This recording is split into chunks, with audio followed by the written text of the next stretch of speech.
Today we're going to read Marvelous Cornelius, Hurricane Katrina and the Spirit of New Orleans by Phil Bildner, and it's illustrated by John Para.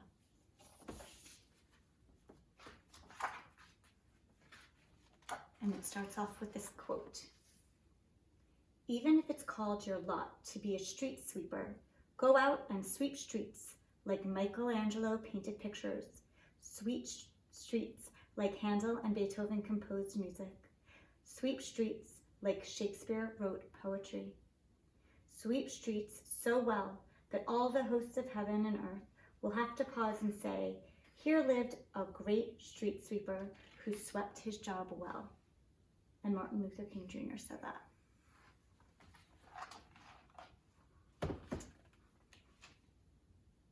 In the quarter, there worked a man known in New Orleans as Marvelous Cornelius.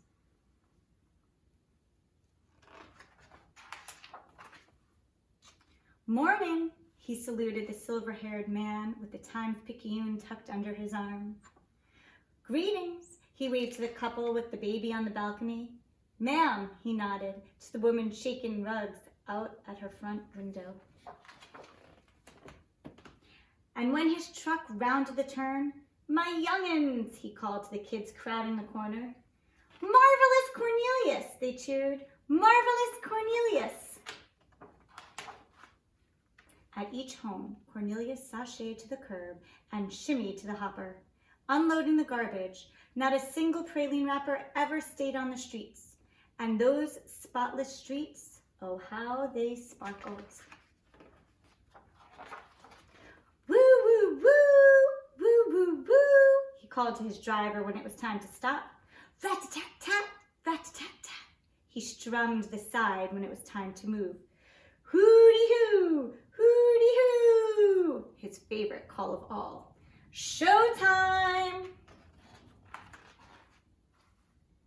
Cornelius front flipped to the curb and flung the bags over his head, behind his back, between his legs, into the truck. He lined bags along the curb and then launched them. Bag after bag after bag after bag, they landed in a perfect pyramid inside the hopper's metal mouth. Bang! He clapped the covers like cymbals and twirled the tins like tops, whizzing and spinning back and forth across the street. And just like those twisting tops, Cornelius danced too. Tangoing up Toulouse, sambaing down St. Peter, rumbering up Royale, cha-chaing down Chartres, and everyone danced along. The old ladies whistled and whirled, the old men hooted and hollered, the barbers, bee twirlers, and beignet bakers bounded behind the one-man parade. But then, one day, the storm came. The great city filled with water. People and pets, parks and playgrounds washed away. Schools and shops, streets and streetcars washed away. For far too long, water, water everywhere, a gumbo of mush and mud. When those waters finally fell away, Cornelius looked out at the mountains of ruins, some as high as the steeple atop St. Louis Cathedral. It would take thousands of me to clean this, he wept. Millions. Cornelius rose. He dried his eyes, for his spirit and will were waterproof. And just like he did every morning, he emptied the garbage into his hopper, and the kids who crowded the corner, they pitched in too.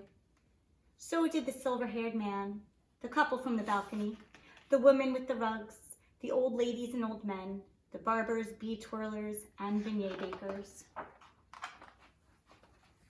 Others too, from Brooklyn and Boise, Baltimore and Bakersfield, Syracuse, Seattle, Santa Fe, San Antonio.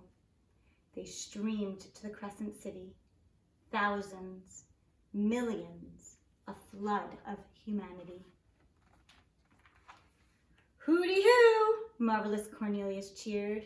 Hooty-hoo. great city rose again. Marvelous Cornelius, he passed on.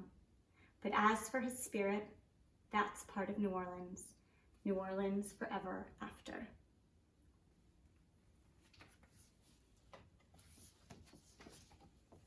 So maybe just pause this for a minute and just think about Cornelius as a person, because this is based on a real person.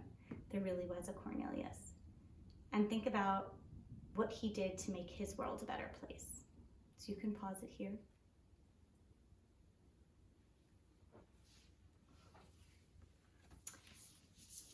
There's so much that strikes me about Cornelius, just what a special person he is. We always talk about being the best version of ourselves, and Cornelius did that every single day. He made his community a better place. Yesterday we read The Curious Garden, where Liam went out and made the world more beautiful by gardening, right? We're doing something with his hands.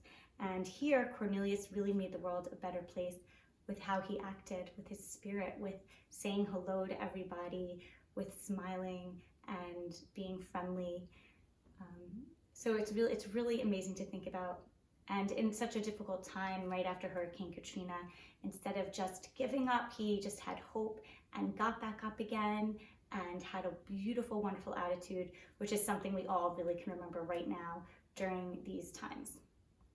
So I was thinking it'd be really interesting if we all felt inspired by the real Cornelius today and, throughout this time, and tried to maybe think of tasks or chores or things we might normally do that we maybe would go into with not such a great attitude. Like for me, I know it's washing the dishes, which I don't normally like to do and often leave it for Brett or Sasha or Josh. I kind of tend to leave my things in the sink, which probably isn't the right thing to do. But I'm gonna think about Cornelius today, and I already have a plan in my mind. I'm gonna be the one to do the dishes throughout the day. And after dinner, I think I'm gonna put some music on, put on some gloves, get the plates and forks and everything all sudsy, and I'm gonna just look at that chore as something really special and fun and make the absolute best of it. So I think it'd be cool to talk as a family about something that every member of your family doesn't usually have the best perspective about, that they sometimes feel like, I don't really want to do that, whether it's the dishes or making your bed or cleaning up your toys. And think about what can you do, being inspired by Cornelius, to make that more fun and to just change your whole attitude about it. I'd love to hear how this goes, so please comment below afterwards.